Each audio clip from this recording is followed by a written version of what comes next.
یہ کہ جب آپ کبھی لائف میں کسی ایسے مومنٹ سے گزرے نا جب آپ کو کوئی ٹینشن زیادہ ہو جائے اور آپ کو انگزائٹی ہو جائے یا آپ کو ڈپریشن کی سٹیٹ میں آپ چلے جائیں یا آپ کے اوپر کوئی بھی ایسا دنیاوی یا کوئی بھی ایسا برڈن آپ کے اوپر آیا ہو, مطلب کوئی بھی ایسی سچویشن ہو, ہزاروں واقعات ہو سکتے ہیں, تو اس میں نا نماز کو اپنا دوست سمجھیں. اور مطلب یہ میں فرض کے بعد کی بات کر رہا ہوں, یعنی فرض نماز تو پڑھنی ہے آپ نے اوبیسلی, لیکن نفلی نماز میں اضافہ کر دیں حتیٰ کہ آپ اتنی پڑھیں کہ آپ رو پڑیں.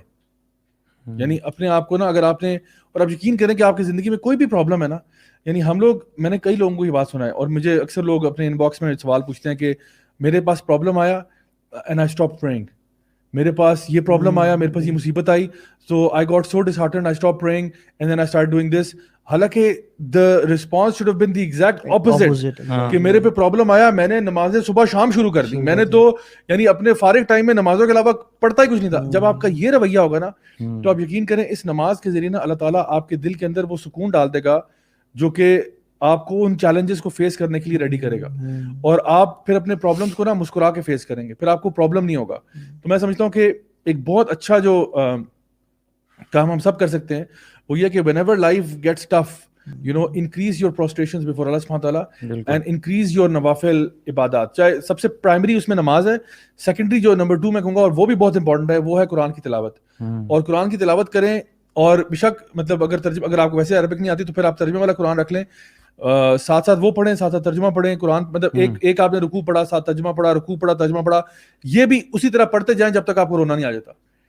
میں یہ دونوں چیزیں بتا رہا ہوں, 100% گارنٹیڈ ریزلٹس ہیں اس کے. آپ اگر آپ کسی پرابلم سے گزر رہے ہیں نا, ان دونوں میں سے کوئی بھی ایک چیز کریں, زیادہ پرائرٹی نماز کو میں دے رہا ہوں, یہ کریں انشاءاللہ الرحمن. جس طرح میں کہا نا کہ the Prophet صلی اللہ علیہ وسلم ان کی آنکھیں ٹھنڈی ہو جاتی تھیں نماز کے اندر, اور وہ کہتے تھے ہمارے دلوں کو راحت پہنچاتے ہیں اس کے ذریعے. تو یہ جو راحت ہے نا یہ واقعی نماز کے اندر ہے. اگر آپ کو محسوس نہیں ہو رہی نا, اللہ تعالیٰ فرماتے ہیں الا بذکر اللہ تطمئن القلوب, اگر آپ کو وہ اطمینان محسوس نہیں ہو رہا اس کے مطلب آپ صحیح طریقے سے کر نہیں رہے. یعنی کوئی بندہ آپ کو ڈاکٹر ایک میڈیسن دیتا ہے, آپ کو کہتا ہے یہ کھاؤ, اس سے آپ کو سکون آئے گا. اگر آپ کو نہیں آ رہا اس سے مطلب ہے یا تو آپ ڈوزیج کم لے رہے ہیں یا آپ نے کوئی طریقہ غلط کیا ہوا اس کا, ٹھیک ہے. تو نماز کے اندر سکون ہے, راحت ہے, فرد ہے, اس کے اندر ہے, فور شور بات ہے, اس میں کوئی شک ہی نہیں ہے. لیکن اگر آپ کو وہ محسوس کرنی ہے, پھر میں کہتا ہوں اتنی زیادہ کرو کہ آپ کا بس آپ رو پڑو بس, اور آپ کو بس یار میری بس ہوگی. اور پھر جو آپ کو سکون محسوس ہوگا نا, آپ کو یار اللہ اکبر کبیرہ, اللہ اکبر. تو آئی تھنک یہ تھوڑا سا ہمارا اس چیز کی امپورٹنس میرے ذہن میں وہ آیت آ رہی ہے کہ اللہ تعالیٰ قرآن فرماتے ہیں قد افلح المؤمنون, کہ مومنون جو ہیں وہ کامیاب ہو گئے. آگے اب حسنات ڈھیر ساری ہیں, کسی چیز کا بھی ذکر کر سکتے تھے, لیکن اللہ سبحانہ تعالیٰ جس چیز کا ذکر کر رہے ہیں جس کی وجہ سے وہ کامیاب ہو رہے ہیں وہ یہ ہے کہ انہوں نے نمازوں میں خشوع پا لیا اپنا. This is how important خشوع is. اور یہ نہیں کہا کہ وہ نماز پڑھتے ہیں, بلکہ کہا کہ الذین فی صلاتہم خاشعون, وہ نماز میں خشوع اختیار کرنے والے ہیں. مطلب وہ جو مومنین ہیں نا وہ صرف نماز نہیں پڑھتے بلکہ خشوع والی نماز پڑھتے ہیں. اور جو ابھی آپ نے بات کی بڑی it was a beautiful advice کہ واستعینوا بالصبر والصلاۃ, اللہ کی مدد حاصل کرو کیسے, صبر سے اور نماز سے. لیکن آگے جو کہا نا انہا لکبیرۃ الا علی الخاشعین, یہ بڑی بڑی چیز ہے, بہت برڈن والی مشکل ہے, ایکسیپٹ ان پہ آسان ہے جو خشوع اختیار کرنے والے ہیں. اگر تو میں اور آپ دیکھیں کہ ہمارے لیے مشکلات میں نماز پڑھنا مشکل ہو رہا ہے تو ہم خشوع والے نہیں ہیں. پھر اگر مشکلات میں ہم پہ صبر کرنا مشکل ہو رہا ہے, ہم خشوع والے نہیں ہیں. پھر یا نماز ہمارے اوپر برڈن ہے اگر, اور ہم اسے بس اتارتے ہیں تو یہ ہمارے لیے ایک برڈن ہے اور پھر ہم خشوع والے نہیں ہیں.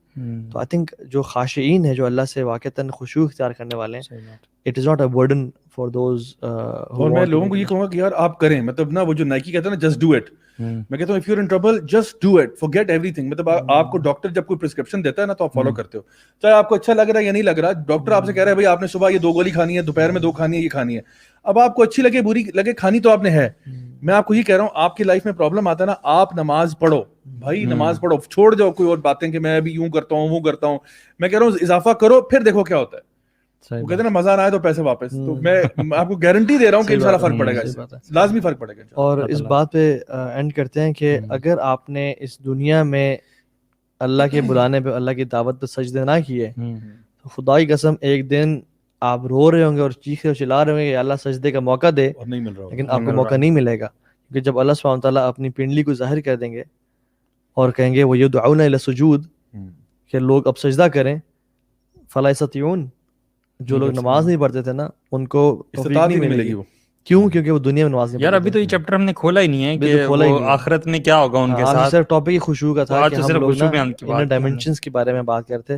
تو یہ ایک بہت امپورٹنٹ چیز ہے, اور make this Ramzan a point اور اپرچونٹی کہ آپ آئندہ 11 مہینوں میں ایٹ لیسٹ اگلے رمضان سے پہلے ایک اللہ تعالیٰ کے ساتھ ایک ڈیپ کنیکشن بنا لیں کہ آپ جب بھی نماز پڑھیں آپ کو مزہ آئے, and you should be looking forward to نماز.